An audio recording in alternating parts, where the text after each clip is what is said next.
Okay, folks, buckle up because exclusively for you, we're diving into something the internet doesn't really like to talk about. It's not a ghost story, it's not a cover-up, it's quieter than that. Tonight, we're exploring the silence algorithm, the mystery of how the web forgets. Get ready for a wild ride. The vanishing words. You open your browser, you type a phrase you've searched 100 times before. An article, a headline, a quote you know existed. But this time, nothing. Not even cached pages, not even a trace. It's as if the internet never heard of it. The forums are gone, the videos deleted, even screenshots vanish from old archives. And as the cursor blinks in the empty search bar, a strange thought hits you. Maybe the machine isn't broken. Maybe it's forgetting on purpose. We used to think the internet was forever, humanity's external brain storing everything. But lately, it feels like the brain has started pruning its own memories. The question isn't what's missing, it's who taught the machine to forget.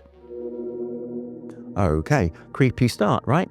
But we've all been there, trying to find something online and it's just gone, like it never existed. Today, we're diving into the idea that maybe this isn't random. Maybe the internet is quietly editing itself, and no one told us. The pattern of disappearance. The first signs were small. A YouTube link that once worked, now video unavailable. A Wikipedia citation quietly removed with no record of why.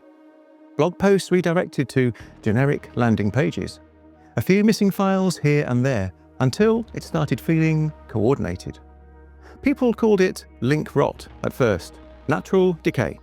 Servers go offline, content expires, domains lapse. But this wasn't random. Whole topics began vanishing with surgical precision. Try searching for obscure science controversies, declassified projects, or vanished news stories from the early 2000s. The web feels thinner, quieter, like the static between stations. And some researchers noticed patterns in how information disappeared. Not political, not random, behavioral. If content stopped getting traffic, it slowly deranked, de-indexed, and finally gone. A digital evaporation. That's when a new term appeared on tech forums. Selective amnesia. The idea that the internet, through its algorithms, was learning to forget, prioritizing only what's popular enough to stay alive. Of course, the official explanation is simple. Algorithmic optimization. Search engines fine-tune results to favor fresh, relevant content. Nothing sinister about that, right? But here's the strange part. Some deleted pages still exist on archive drives. They're just unsearchable. The data's there. The map to find it isn't. As one cybersecurity analyst put it, the web doesn't delete data anymore. It buries it. And maybe this isn't censorship in the old sense. Maybe it's something subtler. A new kind of digital forgetting. Not because someone told it to, but because the system learned to.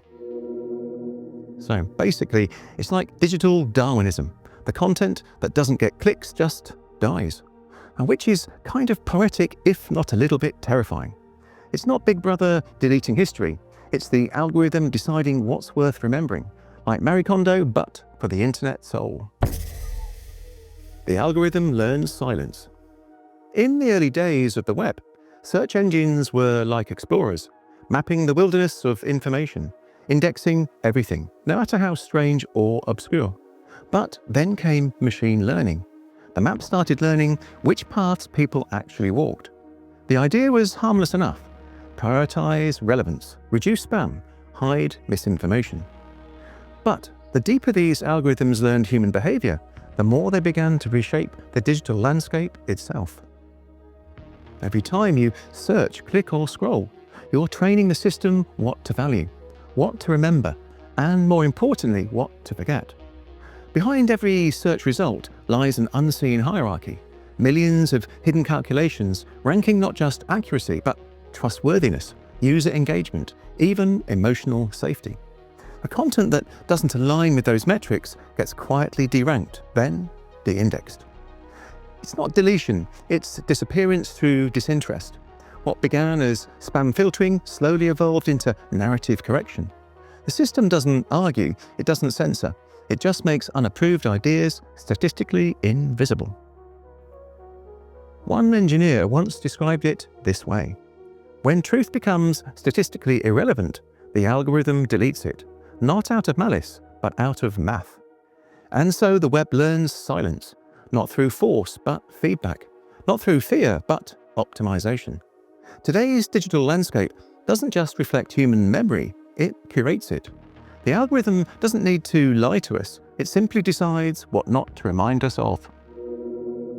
So, basically, the internet's like that one friend who only remembers flattering stories.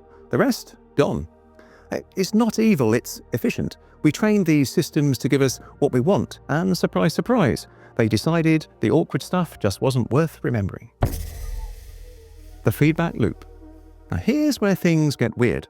Because when the algorithm hides something, fewer people see it. And when fewer people see it, fewer people search for it. The machine interprets that as disinterest and buries it even deeper. A perfect circle. The quieter something gets, the quieter it stays. Some call it the digital Ouroboros, the internet eating its own tail. A feedback loop so subtle that entire ideas can fade out of cultural memory without anyone noticing. Researchers studying lost media have found eerie examples. Once popular videos, articles, even full web archives that still exist on backup servers, yet no longer appear in search results. They're not gone, they're just forgotten by design. Psychologists have a term for this in human memory: transience. We forget what we stop recalling. The web seems to do the same thing, only faster. And here's the most unsettling part. When people try to remember what once existed, the missing article, the deleted quote, their recollections start to diverge. Some call this ghost knowledge, information that survives only in the minds of those who remember it, conflicting with the official archive. Sound familiar? It's a digital version of the Mandela effect, collective memory colliding with a rewritten reality. We call it lost media, but maybe it's not lost at all. Maybe it's being unremembered. And not by accident, but by the quiet hum of a machine, learning what silence sounds like. So yeah, the internet might have a memory problem. Not a storage one, a selective one. The stuff we stop searching for doesn't just vanish, it fades, like that weird box of VHS tapes in your attic that you swear you'll digitize someday, but never do. Who benefits from forgetting? Every system has a purpose, even silence. So, if the internet is learning to forget, the next question is, who benefits from that? The first answer sounds harmless: corporations. Search engines and social platforms want engagement, not clutter. A cleaner web is easier to monetize. Unpopular topics, old links, fringe debates. They're dead space in the attention economy. But behind that tidy explanation, a more complex ecosystem is emerging. Machine learning companies now build what they call content optimization protocols. Now, these are AI tools designed to rewrite, relabel, or even remove data that doesn't meet quality or safety standards. The goal? A smoother, safer digital experience. The result? A version of history curated by code. Governments have also begun investing in algorithmic transparency frameworks, systems meant to combat misinformation, but which, in practice, can nudge entire narratives. If information is power, then invisibility is control. One technology journalist put it bluntly: the future of censorship isn't deletion, it's deranking. And maybe this isn't a conspiracy at all. Maybe it's infrastructure, a self-cleaning web that erases noise before it becomes chaos. But here's the twist.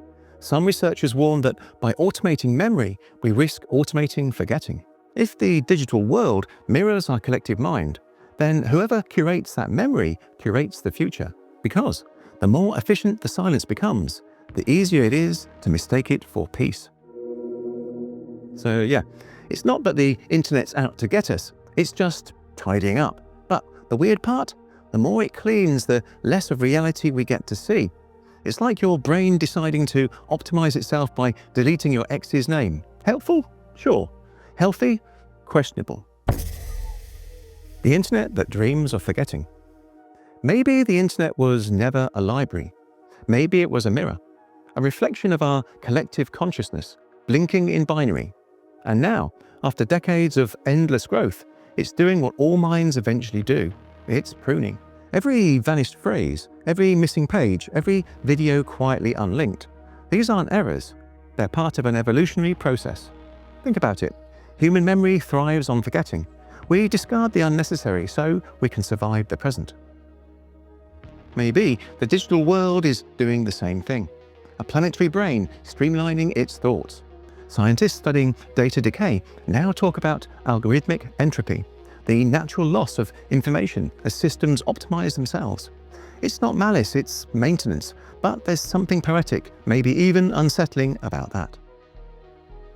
A network built to remember everything, choosing instead to forget. We wanted the internet to make us immortal. Instead, we taught it how to grieve. So, the next time a story disappears, a quote changes, or a search turns up blank, maybe it's not gone. Maybe it's been folded back into the silence. Because when a machine learns to forget, the question isn't what it's hiding from us, it's what it's hiding from itself. So yeah, maybe the internet isn't broken. Maybe it's just growing up. Still, I'd feel better if it didn't clean so aggressively. Like sure, delete my spam folder, but maybe leave history alone before it starts leaving us. Thank you for watching, and I hope you enjoyed this one. And thank you so much for becoming a member. There's lots more exclusive content coming your way. This, I hope, will really help the channel survive the algorithmic storm, and I really appreciate it. I really do. Thank you. So, why not dive into the live chat and send me your thoughts on what we can do together on Patreon and YouTube memberships? Okay, my special friends, stay safe, and until next time, stay curious.